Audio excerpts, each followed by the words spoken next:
tengamos que resolver problemas de física, va a ser muy difícil que nos aparezcan las unidades tal y como las hemos visto antes, expresadas en el sistema internacional. Porque va a haber veces que estemos trabajando con unidades que no son las propias de ese sistema. Por ejemplo, nos van a decir que el tiempo que tarda en recorrer un avión una distancia entre dos países va a ser en horas, porque claro, los segundos, que es la unidad básica, cuando son demasiado voluminosos, pues resulta más cómodo manejarlos en otros términos, por ejemplo en las horas. O nos van a decir que en lugar de una distancia expresada en metros, que es la unidad fundamental, pues nos la van a dar en kilómetros.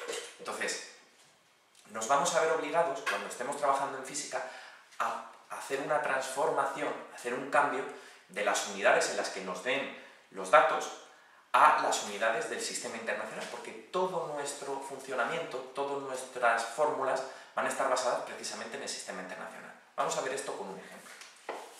Supongamos que un vehículo está circulando por una carretera a 130 km por hora, que en ese momento habría que sancionarlo porque ya sabéis que en las autopistas como máximo se puede ir a 120. Pero bueno, supongamos que circula a 130 km hora. Y este vehículo forma parte de un problema que tenemos que resolver, de cuánto tiempo tarda en detenerse, o si golpea una vaca, con qué fuerza la golpea, etc. ¿Vale? Entonces, para pasar de kilómetros hora, que es una medida de velocidad, a la magnitud derivada que hemos visto antes, que es en metros segundo, es decir, una distancia recorrida en una unidad de tiempo, las distancias se miden en metros, las unidades de tiempo en segundos, vamos a tener que hacer la siguiente transformación. Decimos que son 130 kilómetros hora. Como tenemos que decir esto, o tenemos que expresar esto en metros segundo, vamos a ver cuántos metros tenemos en un kilómetro. Pues muy sencillo. En un kilómetro tenemos 1000 metros, es decir, 1000 metros son 1000 metros en un kilómetro. ¿Vale? ¿Y cuántas horas, mejor dicho, cuántos segundos tenemos en una hora? Pues sabemos que una hora tiene 60 minutos y cada minuto tiene 60 segundos. Pues si multiplicamos, esto nos da 3600. Por tanto, en una hora tendremos, una hora tiene 3600 segundos. Kilómetros en el numerador, kilómetros en el denominador, horas en el denominador, horas en el numerador. Entonces, fijaros, horas con horas se van, kilómetros con kilómetros se van, y al final nos quedan metros por segundo, que era lo que estábamos buscando. Hacemos esta cuenta, 130 multiplicado por 1000 y dividido entre 3600, el resultado nos da 36,11 metros por segundo.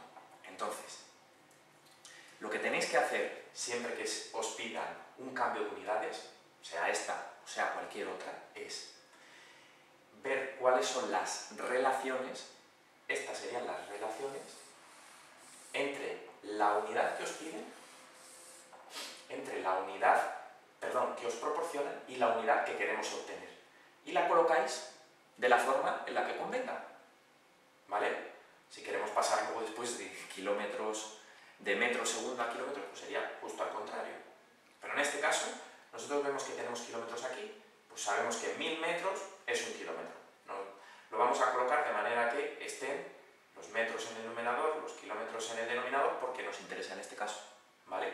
Si lo que nos hubieran dado fueran 130 metros segundo y nos pidieran pasarlo a kilómetros hora, pues entonces lo habríamos colocado al revés.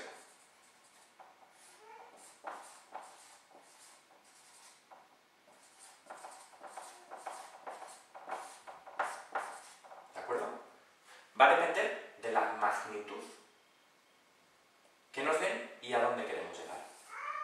Y siempre vamos a tener esas relaciones que las colocamos de la manera que nos interese. Tenemos aquí la tabla de los múltiplos y submúltiplos de las unidades de medida que vamos a manejar en el sistema internacional. A la derecha de vuestra pantalla tenéis los múltiplos, a la izquierda los submúltiplos. Y aquí con esta flecha lo que indicamos, también se ve con el número del exponente que va creciendo, aquí es el 1, 2, 3, 6, 9, 12, 15, 18, va creciendo, y aquí lo que hace es ir decreciendo. Conforme tenemos cosas más pequeñas, nos vamos a ir a esta parte de abajo, conforme tenemos cosas más grandes, nos vamos a ir a la parte de arriba. Empezamos con los múltiplos.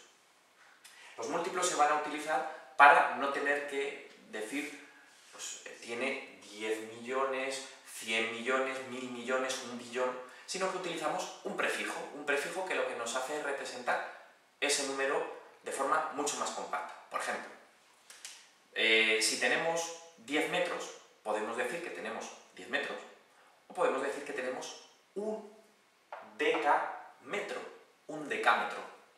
¿Cómo se representaría? El prefijo de los decas es da, añadimos una ñ al final de la unidad de medida, y sería un dan o 10 metros o un decámetro.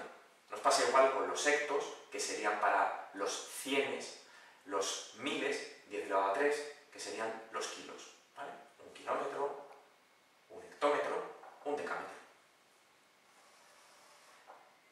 Para manejar unidades de medida, por ejemplo, de información, que no es una de las que hemos visto antes, pero que es el byte, la B, y eso se utiliza en informática, se suelen emplear estos prefijos de forma muy frecuente. Los vamos a encontrar en las características de un ordenador, que si tiene 4 GB de memoria RAM, un disco duro de 300 GB o de 1 TB. Entonces, vamos a ver un poco qué es lo que significa cada uno de estos prefijos. Mega es el prefijo para cuando tenemos 1 millón de algo. Por ejemplo, si tenemos 1 megabyte, sería MB. Cuando tenemos 1000 millones, tendríamos el prefijo gigabyte. ¿Vale?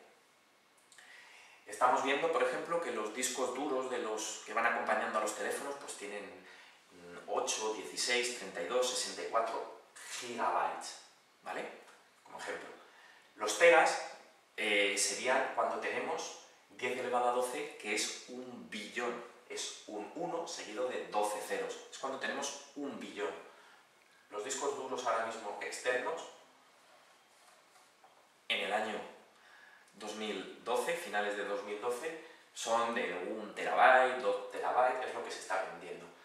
Peta ya serían 10 elevado a 15, es decir, 1000 billones. En el caso de los bytes, pues 1000 millones de bytes. Y hexa es cuando tenemos 10 elevado a 18, que es 1 trillón. ¿De acuerdo? Exabyte, por ejemplo. ¿Vale? Aquí tenemos los submúltiplos. Los submúltiplos los vamos a utilizar cuando tenemos unidades muy pequeñas. Esto se maneja cuando tenemos números grandes, los submúltiplos cuando tenemos unidades pequeñas, cuando tenemos cosas pequeñitas. ¿Vale?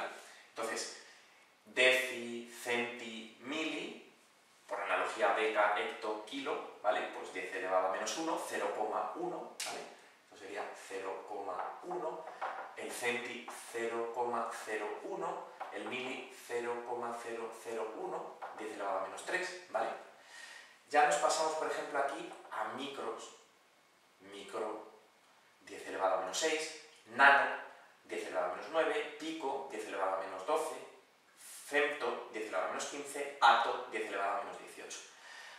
Lo que vamos a utilizar con mayor frecuencia van a ser, pues desde el deca hasta el tera, ¿vale? Esto son los que más frecuentemente se van a utilizar, desde el deci hasta el pico, ¿vale? Siempre van a ser entre el más 12 y el menos 12. Estas de aquí, femto, ato y peta y hexa, no nos las vamos a encontrar con mucha frecuencia.